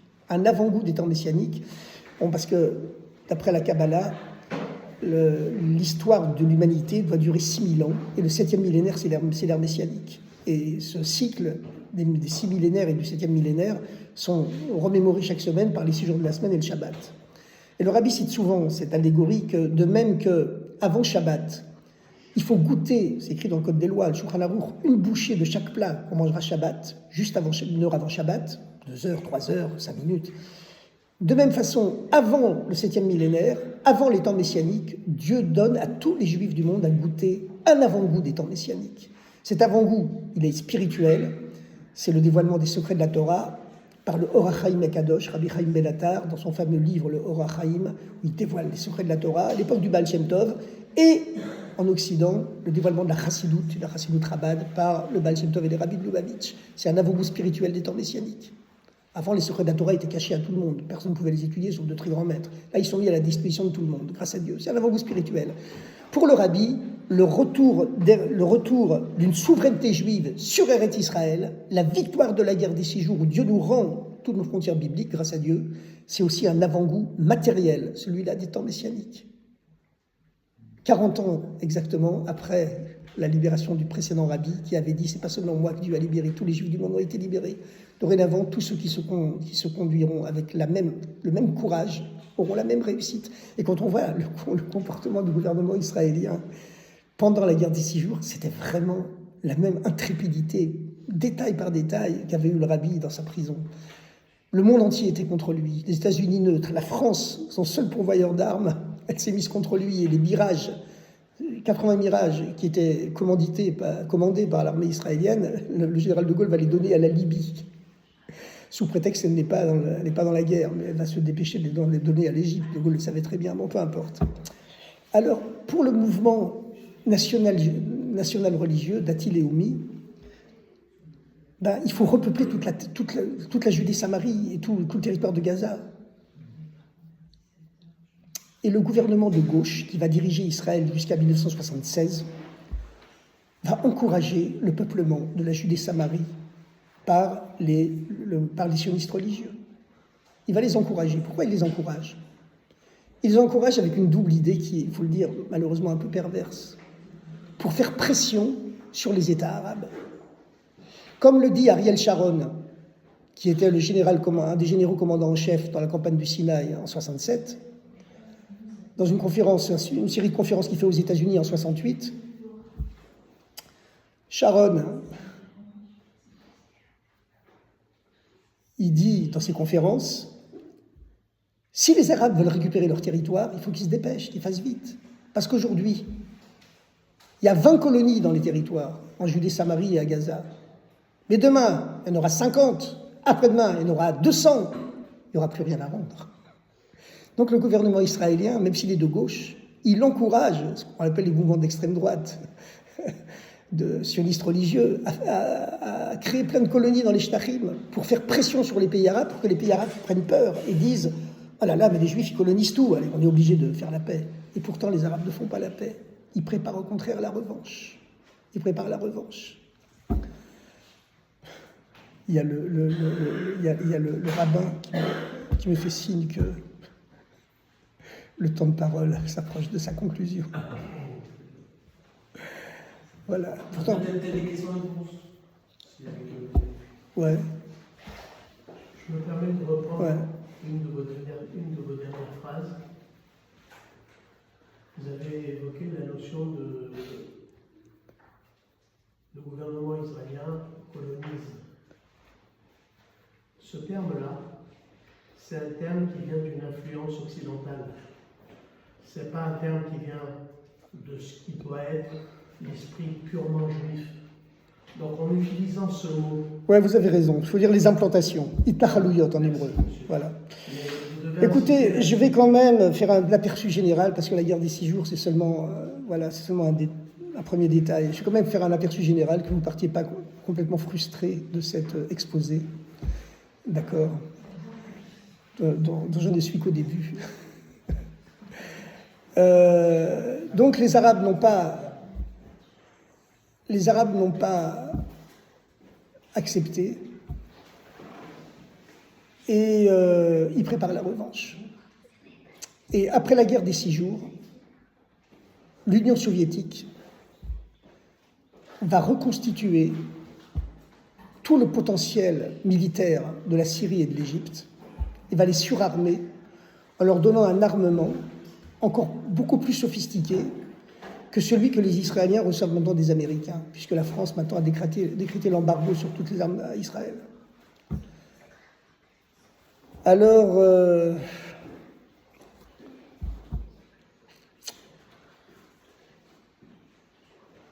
l'Union soviétique débarque en Syrie et surtout en Égypte plusieurs milliers de conseillers militaires qui vont complètement transformer le pouvoir offensif de l'Égypte et de la Syrie. Elle impose aux Égyptiens d'utiliser les mêmes stratégies que elle-même, l'Union soviétique, a employées contre l'Allemagne pendant la guerre 39-45 et lui a permis finalement d'écraser l'Allemagne. Donc, à partir de 1968, l'Égypte, qui est maintenant surarmée par les Soviétiques, lance une nouvelle guerre contre Israël. Elle est moins connue que celle des 6 jours et celle de Kippour, qui viendra plus tard. C'est la guerre d'usure. La guerre d'usure. En hébreu, on dit « Milchemet ha'atasha ». Cette guerre va durer 2 ans, entre 68 et 70. Elle va faire environ 700 morts chez les soldats israéliens, 20 000 environ chez les Égyptiens. Comment se passe cette guerre? C'est des deux côtés du canal de Suez. Pour protéger la rive du canal de Suez que Israël contrôle, Israël construit une ligne de défense statique, à base de bunkers, de champs de mines, de barbelés, de sacs de sable. La fameuse ligne Bar-Lev, du nom du chef d'état-major israélien de l'époque, qui s'appelait Chaim Bar-Lev. De l'autre côté, les Égyptiens se fortifient aussi, et grâce à l'artillerie russe, bombardent à coups de canon la ligne Bar-Lev. Ça va durer 2 ans. Pour les soldats israéliens dans la ligne Bar-Lev, c'est très très dur. Psychologiquement, dans leurs bunkers, ils ne sont pas préparés à des guerres statiques, immobiles comme ça, ils sont préparés à des opérations rapides. Et l'aviation israélienne combat dans le ciel égyptien les avions égyptiens pilotés par des pilotes russes. Ils entendent les communications dans la radio entre des pilotes russes entre eux. Et en août 70, brusquement, sous les pressions à la fois russes et américaines, l'ONU impose un cessez-le-feu entre l'Égypte et Israël, que Israël accepte. C'est la fin de la guerre d'usure, le 12 août 70. Toute la population israélienne en a assez de la guerre d'usure. Voilà. et le rabbi qui entretient des rapports très personnels avec Ariel Sharon, qui est le commandant du front sud sur la ligne Bar-Lev, et avec Aaron Yariv, qui est le chef des services secrets, et avec d'autres généraux encore, et d'autres ministres. Le rabbi les avertit par des lettres. Il y a des vidéos, on voit Sharon qui témoigne, Ariel Sharon témoigne, il dit, vous pouvez tous les voir sur YouTube, ces interviews de Ariel Sharon qui dit « J'ai reçu une lettre où le rabbi de Lubavitch s'exprime en termes comme un expert militaire professionnel. Et il m'explique que la ligne Bar-Lev, cette ligne de défense statique que nous construisons le long du canal de Suez face à l'Égypte, ce sera une catastrophe pire que la ligne Maginot, la ligne de défense Maginot que les Français avaient construite face aux Allemands avant la guerre 39-45. Et le rabbi explique que la ligne Maginot, elle a tenu quelques jours, mais que la ligne Bar-Lev ne tiendra même pas quelques heures. Et comme continue Sharon, le rabbi nous avait prévu que ce serait une tragédie. Ça a été une tragédie. Et les Égyptiens utilisent le cessez-le-feu du 12 août 1970 pour immédiatement implanter tout le long du canal de Suez des rampes de missiles sol-air anti-aériens. Le rabbi écrit à tous les ministres israéliens, tous les généraux qu'il peut contacter, en leur disant « Il ne faut pas accepter le cessez-le-feu. Il faut démanteler immédiatement ces rampes de missiles sol-air. Ces rampes de missiles anti-aériens détruiront toute votre supériorité aérienne qui vous a permis de gagner la guerre des 6 jours. Les Égyptiens utilisent le cessez-le-feu uniquement pour préparer la prochaine guerre. Si vous ne démantelez pas ces rampes de missiles, toute votre aviation sera paralysée. Les Égyptiens, ce seront eux qui auront la maîtrise du ciel. » Le gouvernement israélien a refusé. Sharon, qui était le commandant du front sud, a proposé à Golda Meir, qui était devenue première ministre, un plan d'opération de commando pour traverser le canal de Suez et démanteler toutes les rampes de missiles. Golda Meir et le gouvernement ont refusé. Et les généraux eux-mêmes n'étaient pas d'accord avec Sharon, qui était en minorité. Le rabbi a pleuré quand le gouvernement israélien a refusé. Et effectivement, la guerre de Kippour, qui commence en 1973, cette fois-ci les services secrets israéliens ont très mal fonctionné.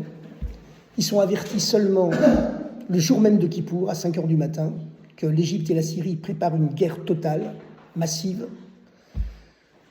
Et effectivement, comme l'avait dit le rabbi, la ligne Bar-Lev est écrasée en quelques heures. Les 700 soldats qui la défendaient sont tués ou faits prisonniers. Près d'1 millier de tanks syriens dévalent et prennent le contrôle de tout le plateau du Golan. Ils arrivent jusqu'à 8 km de Tibériade. Les tanks égyptiens franchissent le canal de Suez, s'avancent de 20 km dans le désert du Sinaï, de 30 km. Le désert est vide. Comme le rabbi l'a dit ensuite dans ses commentaires, s'il voulait, les Syriens et les Égyptiens arrivaient à Tel Aviv en quelques heures. Et le rabbi dit, un miracle est survenu à ce moment-là, encore plus surnaturel que les miracles de la guerre des 6 jours. C'est que brusquement, sans aucune raison, les Syriens et les Égyptiens se sont arrêtés. Sans aucune raison. La peur d'Israël est tombée sur eux. Alors, vous savez, dans les 6 ans qui sont écoulés entre la guerre des 6 jours en 67 et la guerre de Kippour en 73, tous les Juifs du monde vivaient dans un espèce de complexe de supériorité sur les Arabes. On n'avait plus rien à craindre. Nous, quand on écoutait les Fabrinien du rabbi en direct, et le rabbi était tellement inquiet et multipliait les avertissements, et il demandait d'intensifier la campagne des téphilines. Le rabbi avait lancé la campagne des téphilines un peu avant la guerre des 6 jours. Et le rabbi avait dit pourquoi il a choisi les téphilines? Parce que les téphilines ont le pouvoir de faire tomber la peur sur les ennemis. Et on a besoin que la peur tombe sur les ennemis. Il leur disait aussi des rassemblements d'enfants pour que la peur tombe sur les ennemis. Et on se demandait, mais pourquoi le rabbi a tellement peur? Il veut tellement que la peur tombe sur les ennemis, on risque plus rien. Tous les Juifs du monde, même les services secrets israéliens, même le gouvernement israélien, tout le monde vivait dans une espèce de complexe de supériorité sur les Arabes. C'était fou. Et Israël a été sauvé par miracle. Et 2 ans plus tard, alors ça a été un traumatisme, la guerre de Kippour. Hein, la guerre de Kippour. Le matin de la guerre de Kippour, il y a eu encore un grand débat dans le gouvernement israélien qui s'est réuni d'urgence. Il venait d'être prévenu par les services secrets que la guerre éclaterait dans quelques heures. Le pays était vide, il y avait 50 tanks sur le Golan contre 1000 tanks syriens, il y avait 700 soldats sur la ligne Bar-Lev contre 200 000 soldats égyptiens. Le pays était vide. Alors, le chef d'état-major, qui à l'époque était David Eleazar, a demandé immédiatement une frappe préventive, une guerre préventive totale, comme pendant la guerre des 6 jours, ce qui avait permis à Israël de gagner. Et la mobilisation générale immédiate. Tous les ministres, Golda Meir en tête, et Moshe Dayan aussi, qui était ministre de la Défense, ont refusé, en disant « on ne peut pas se mettre les Américains contre nous, on ne peut pas se mettre l'opinion mondiale contre nous, on est obligé de laisser les Arabes attaquer les premiers ».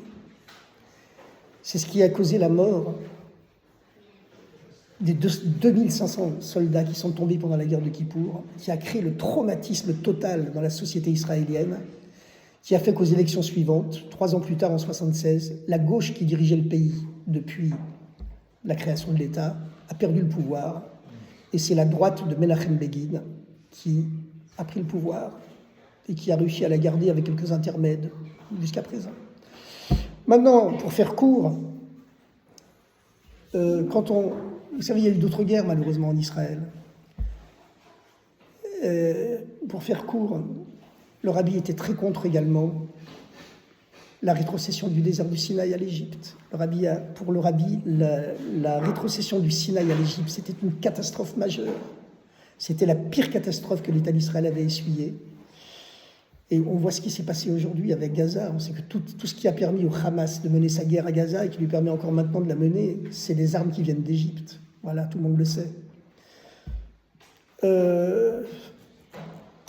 La première guerre du Liban a eu lieu en 82 et s'est produit, et le rabbi a énormément critiqué aussi le gouvernement israélien, toujours pour les mêmes raisons.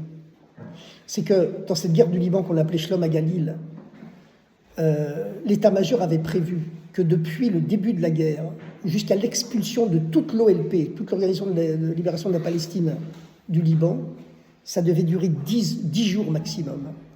Et à cause des pressions de l'opinion mondiale et de la peur des Américains, le gouvernement obligeait l'armée à des dizaines de cessez-le-feu qui ont paralysé l'action de l'armée et qui ont fait des dizaines ou des centaines de morts en plus chez les soldats israéliens et également dans la population civile arabe. Pour rien, le rabbi le déplorait aussi en disant que chaque être humain est à l'image de Dieu. Finalement, on a réussi à expulser tous les terroristes de l'OLP du sud-Liban. Mais ça avait pris 2 mois au lieu de prendre moins de 10 jours. À cause de ça, de nombreux soldats avaient été tués parce que le gouvernement ne laissait pas les chefs de l'armée faire ce qu'elle devait faire. Et les chefs de l'armée eux-mêmes n'en pouvaient plus, sans arrêt d'être freinés dans leurs offensives. Ça a été la même chose, c'est la même chose aujourd'hui, dans la guerre de Gaza.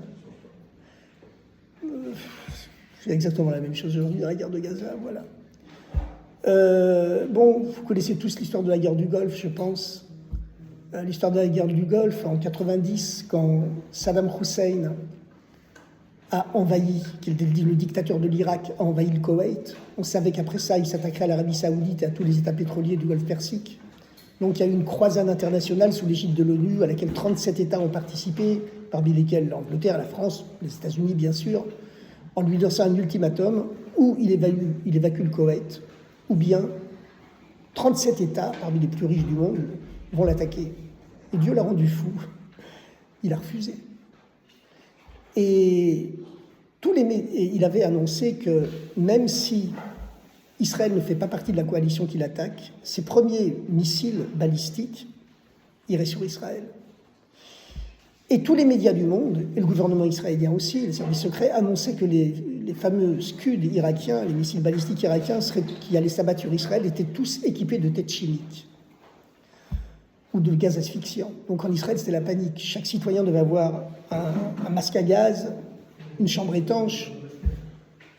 Et 1 mois et demi avant la guerre, avant l'expiration de l'ultimatum, un groupe d'hommes d'affaires américains passe devant le rabbi quand il distribuait les dollars pendant des heures et des heures le dimanche et lui disent « On avait prévu un voyage organisé en Israël, on l'a annulé à cause de la situation. Qu'en pensez-vous » Et le rabbi répond « Non seulement vous maintiendrez votre voyage en Israël, mais vous ferez une publicité maximale pour que tout le monde se rende en Israël actuellement. Israël est l'endroit le plus sûr du monde. À partir de ce moment-là, les questions du monde entier ont commencé à affluer, des dizaines de gens qui... Mais comment vous pouvez vous permettre, seul, face aux services secrets israéliens, face au gouvernement, face à tous les médias du monde, toutes les compagnies aériennes ont arrêté leur vol sur Israël, c'est pas pour rien. Tous les citoyens sous peine d'amende doivent avoir un masque à gaz et une chambre étanche, c'est pas pour rien. Comment vous osez dire que Israël est l'endroit le plus sûr du monde? Le rabbi continue à encourager tout le monde à se rendre en Israël, c'est l'endroit le plus sûr du monde. À la veille de la guerre, on lui dit, mais vous maintenez votre position? Il répond tranquillement, les positions ne sont pas fondées sur des considérations stratégiques ou militaires, elles sont basées sur le fait que Israël, Eretz Israël est le lieu du temple de Jérusalem, c'est le lieu où vivent à l'époque 5 millions de juifs qui sont protégés par Dieu jusqu'à la venue du Mashiach. Et ça a été le miracle. On a vu vraiment ce prophète se tenir seul face à l'ensemble de l'humanité.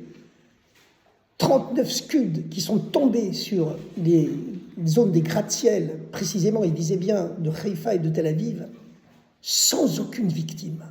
C'était stupéfiant. Un miracle de masse. Beaucoup de très grands rabbinim m'ont dit, comme on n'en a pas vu depuis l'époque de Moshe Rabbeinu.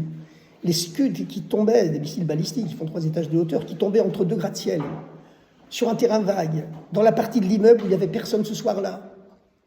Aucune victime pendant 3 semaines. Malheureusement, les morts qu'il y a eu, ce sont ceux qui se sont asphyxiés en mettant de travers leur masque à gaz. On leur a bien dit qu'on n'en aura pas besoin. Pour faire encore plus court,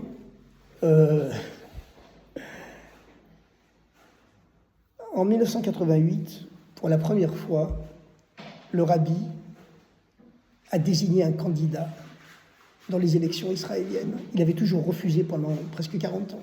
Pour la première fois, il a demandé de voter pour un petit parti religieux qui faisait partie de la coalition de droite, dirigée par Yitzhak Shamir, le successeur de Menachem Begin, qui avait démissionné à l'époque. Quand Begin a rendu le Sinaï à l'Égypte, en disant « je n'ai pas la force de résister aux pressions », le rabbi a dit « s'il n'a pas la force de résister aux pressions, qu'il quitte le pouvoir ». Begin avait rencontré plein de fois le rabbi, avant d'être Premier ministre et après. Bon. Et grâce au soutien du rabbi, des chassidim qui ont été faire du porte-à-porte en sa faveur, Shamir a gagné contre Shimon Peres avec une voix de majorité. 2 ans plus tard, Shimon Peres, qui était le chef de la gauche, qui était ministre des Finances malgré tout dans le gouvernement de droite de Yitzhak Shamir, a pour la première fois depuis la création de l'État d'Israël cherché à renverser le gouvernement Shamir. Une motion de censure pour la première fois dans l'histoire de l'État. Comment il a fait? Comme il était ministre des Finances, il a promis d'énormes sommes à tous les partis religieux pour leurs écoles, leurs institutions, leurs yeshivot, s'ils votent contre lui, s'ils votent avec lui pour destituer Shamir. Et dans le petit parti religieux que le rabbi avait recommandé, qui faisait partie de la coalition Shamir, ils ont accepté, parce qu'on leur promettait d'énormes subsides. Et au dernier moment, il y avait 2 députés de ce parti, un qui était Lubavitch et un qui était sympathisant, qui ont quand même demandé au rabbi si le rabbi était d'accord avec qu'on renverse le gouvernement Shamir. Le rabbi a dit non, pas d'accord. Le jour des élections, ils se sont cachés, ils ne sont pas venus. Shimon Peres est arrivé à Jérusalem pour se faire nommer par le président, il manquait 2 députés. On les a cherchés pendant 15 jours dans tout l'État d'Israël, ils se cachaient, on ne les a pas retrouvés. Au bout de 15 jours, la règle voulait que la motion de censure ne soit plus valable. Shamir a réussi à garder le pouvoir. Malgré tout, en 91, il y a eu la fameuse conférence de Madrid. Et en 91, il y a eu la conférence de Madrid. Qu'est-ce qui s'est passé pendant cette conférence de Madrid? Yitzhak Shamir, soumis à de grosses pressions internationales, a accepté le principe d'une autonomie palestinienne à Gaza et en Cisjordanie. Il a accepté le principe d'une autonomie. Quelque temps plus tard, un ministre de Shamir, qui s'appelait Moshe Katsav, qui plus tard est devenu président de l'État, qui plus tard a malheureusement été en prison, etc., est passé un soir de semaine pour recevoir le dollar. Le dimanche, quand le rabbi donnait des dollars, on pouvait parler avec le rabbi. Les généraux, les ministres, etc., ils passaient le dimanche. On pouvait échanger quelques mots avec le rabbi. Mais le soir, dans la semaine, quand le rabbi donnait des dollars, c'était par surprise.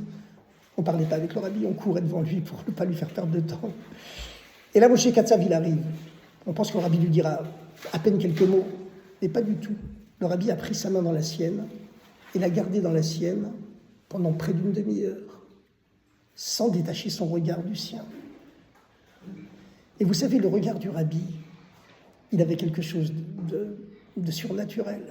Tout le monde le dit, vous avez des vidéos de Yitzhak Rabin. Yitzhak Rabin, qui a été chef d'état-major, premier ministre, etc. Quand on lui demande de parler du rabbi, vous pouvez voir la vidéo sur YouTube, il dit, la première chose dont je me souviens, c'est le regard du rabbi. Ces yeux bleus, perçants, qui vous scrutent jusqu'au profond de l'âme. Tout le monde le disait. Et là, le rabbi prend la main du ministre, de Yitzhak Shamir, ministre des Transports. Il la garde dans la sienne sans détacher son regard du sien pendant près d'une demi-heure. Et il commence comme ça. En hébreu, bien sûr, je traduis en français. J'ai entendu cette nouvelle terrifiante. Shamati Adavar Amavhi Lazé. Cette nouvelle terrifiante, bouleversante. Que Yitzhak Shamir est prêt à abandonner la terre d'Israël. Et le ministre se défend. Il dit, mais c'est pas du tout, il n'abandonne pas, c'est juste une autonomie. Et le rabbi répond, il n'y a pas d'autonomie qui n'ait pas débouché sur une indépendance. Et il n'y a pas d'indépendance qui n'ait pas commencé par une autonomie. Si Yitzhak Shamir fait ça, en dehors du Chilul Hashem, la profanation du nom de Dieu aux yeux du monde, que le monde entier voit qu'un juif croyant comme Yitzhak Shamir est prêt à abandonner la terre d'Israël, Yitzhak Shamir mettra en danger de mort les millions de juifs qui vivent en Eretz Israël. Si Shamir continue comme ça, si Yitzhak Shamir continue comme ça, jusque-là il n'avait qu'un seul adversaire politique, c'était Shimon Peres. Dorénavant, il m'aura moi, Menachem Mendel. C'est moi qui fais monter Shamir au pouvoir et c'est moi qui le ferai tomber. Ça dure 20 minutes. Concrètement, il y a eu une nouvelle motion de censure pour faire tomber Shamir. Le rabbi a refusé de s'y associer. Mais malheureusement, le rabbi a perdu la parole quelque temps après. Les accords, la gauche est revenue au pouvoir avec Yitzhak Rabin. Et la gauche a commencé les accords d'Oslo. Et nous, tous ceux qui connaissaient les idées du rabbi, on savait très bien que ces accords d'Oslo n'amèneraient qu'une catastrophe. Et ça a été la catastrophe des attentats à partir du début. Les accords d'Oslo ont duré de 1993 à 2000. Pendant ces 7 années, Tsahal a évacué une partie déjà de Gaza et une partie de la Judée-Samarie en prévision de la création d'un État indépendant et a doté toute la police palestinienne, leur a donné des dizaines de milliers d'armes, comme on donne à toute police. Et en 2000 a éclaté la deuxième intifada. Arafat, chef de l'OLP, a refusé le partage de la terre d'Israël, le partage de Jérusalem. La gauche, avec tous ses efforts, qui s'était pliée tellement de fois, a été obligée de dire par Ehud Barak, on n'a plus d'interlocuteurs. Tous les policiers de l'OLP, de l'autorité palestinienne, à qui Israël avait donné des dizaines de milliers d'armes, les ont retournés contre les Israéliens. Ça a été la deuxième intifada qui a fait 1 millier de morts chez les Juifs, plusieurs milliers chez les Arabes. La population israélienne traumatisée a de nouveau voté pour la droite. Sharon est revenu au pouvoir. Il a brisé l'intifada, mais malheureusement, en 2005, il a ordonné à Tzahal de quitter Gaza. Tous ceux qui connaissaient les idées du rabbi savaient très bien que ce serait une catastrophe de quitter Gaza. Le rabbi avait aussi dénoncé le retrait de Tzahal du sud-Liban, en disant qu'aussi que ça porterait une catastrophe. Malheureusement, on sait les résultats. Le Hezbollah au sud-Liban, avec ses 150 000 missiles braqués maintenant contre Israël, on a su ce qui s'est passé, tout le monde sait ce qui s'est passé à Gaza. Et on voit que le rabbi, tout ce qu'il a dit, s'est réalisé. Malheureusement, ça s'est réalisé. Si ça s'est réalisé, ça n'aurait pas voulu dire que le rabbi était un faux prophète, que Dieu préserve, parce qu'un prophète qui annonce des catastrophes et qui a que le bien qui arrive, non, ça peut changer le mal pour le bien, mais malheureusement, ça s'est réalisé. Tout ce qu'avait dit le rabbi dans tous les détails s'est réalisé. Maintenant, le rabbi a aussi donné, y compris pour l'Iran, je n'ai pas le temps de vous en parler maintenant, mais il a aussi beaucoup parlé pour l'Iran. Les chefs des services secrets israéliens qui ont rencontré le rabbi dans les années 80 sont ressortis stupéfiés en disant, 20 ans plus tard, ils ont dit, le rabbi nous avait prophétisé à l'avance le bombardement des avions suicides sur les 2 tours jumelles. Il nous avait annoncé à l'avance que la révolution iranienne en 1979 amènerait une vague de djihadisme mondial. Personne n'y pensait à l'époque, mais le rabbi nous avait déjà averti. Bon, en tout cas, il faut voir une chose, c'est que le rabbi nous a aussi donné des armes. La première âme que le rabbi a dit, c'est la joie, c'est la simcha. En pleine guerre de Kippour, le rabbi demandait qu'on danse dans les rues, qu'on soit hyper joyeux. Il disait, c'est connu que dans un combat, il y a un grand costaud qui est triste, complexé, et il y a un petit faible qui est super sûr de lui, hyper joyeux, c'est le petit qui va gagner. Comme tous les juifs du monde, on est un seul être, le fait qu'on soit joyeux, même en diaspora, comme tous les juifs du monde, c'est un seul être, notre joie, elle communique la joie à nos frères en Israël et elle contribue à leur donner la victoire. Donc surtout ne pas s'affliger, être hyper sûr de nous, super sûr que Dieu nous donnera la victoire et nous protégera, être hyper joyeux, et pas rester sans rien faire. Le rabbi l'a affirmé, il y a eu des milliers et des milliers de témoignages. Ça, c'était le grand miracle du rabbi, que Dieu est redescendu dans le monde matériel, c'est son premier discours, et que les mitzvot, les tfilin, les mezuzot, ont retrouvé le pouvoir de protéger physiquement les juifs. Et ça, c'est les prophéties du rabbi, que lorsqu'un juif met des tfilin en France, ça sauve la vie à un soldat en Israël. Quand un juif met une mezouza à sa porte en France, ça peut protéger un avion qui se trouve en Eretz Israël, comme pendant l'opération NTB en 1976. Vous connaissez tous l'histoire de l'opération NTB, bien sûr. Le rabbi avait dit, sans avoir besoin de les vérifier sur place, sur tous les passagers de l'avion d'Air France qui avaient été détournés, il n'y en avait aucun juif qui avait toutes ces mezuzot cachères. Il y en avait qui étaient des mezuzot à chaque porte, mais pas toutes cachères, d'autres qui étaient toutes cachères, mais pas à chaque porte. On a vérifié les mezuzot, c'était exactement comme le rabbi l'avait dit. Et donc, on a le pouvoir, pour la première fois dans l'histoire, ça c'est le grand miracle du rabbi, que les mitzvot, les tfilin, les mezuzot, mettre les tfilin à un autre juif, grâce à ça, un soldat en Israël, à Gaza, sera sauvé. Ça, c'est le grand miracle du rabbi. On peut tous agir, même ici en diaspora. On peut tous téléphoner à des amis juifs, leur dire, mettez les tfilin tous les jours, fais-le pour les soldats d'Israël. Et c'est vrai, ça les sauve et ça les protège. Et puis surtout, voilà, elle va être sûr que Dieu nous donnera la victoire, parce que le rabbi a aussi prophétisé que le Mashiach va venir très très bientôt, beaucoup plus vite qu'on le croit. Et comme ces prédictions, malheureusement pour le mal, elles se sont réalisées, à plus forte raison, ces prévisions pour le bien, pour le Mashiach, c'est certain qu'elles se réaliseront.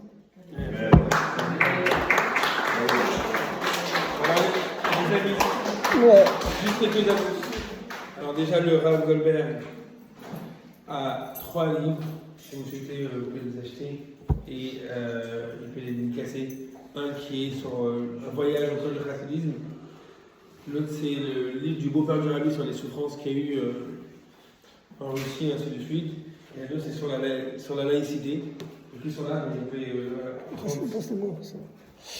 Écoutez, je vous explique de quoi il s'agit. Bon, ça c'est la biographie du précédent rabbi Lubavitch, etc., avec un chapitre sur le rabbi.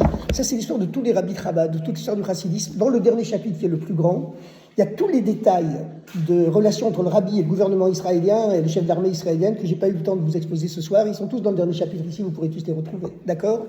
Bon, ça c'est un livre sur les sources bibliques de la laïcité. En vérité, les gens ne le savent pas, c'est pas très connu, mais en vérité, pour tous les historiens spécialisés, tout le monde le sait, chez nous, la liberté, l'égalité, la fraternité, la démocratie, les droits de l'homme, la source est dans la Bible, c'est dans la Torah. Vous le comprendrez en lisant ce livre, d'accord ? Voilà. Voilà, je me ferai un plaisir de vous le dédicacer. C'est 25 € chaque livre. Prenez-le tous les 3, n'hésitez pas. Ça vous fera passer de merveilleuses vacances. Je propose qu'on allume la bougie maintenant. On passe à 8, hein ? Les bougies à 8. Et après, on fera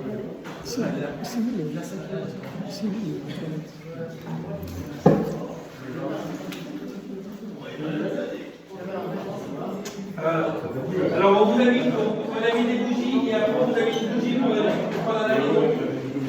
Voilà.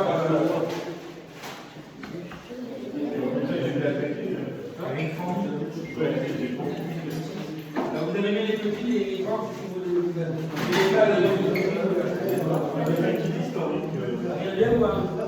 de mettre du feu.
Comment on peut y faire Kaddish pour nous mettre la bouche?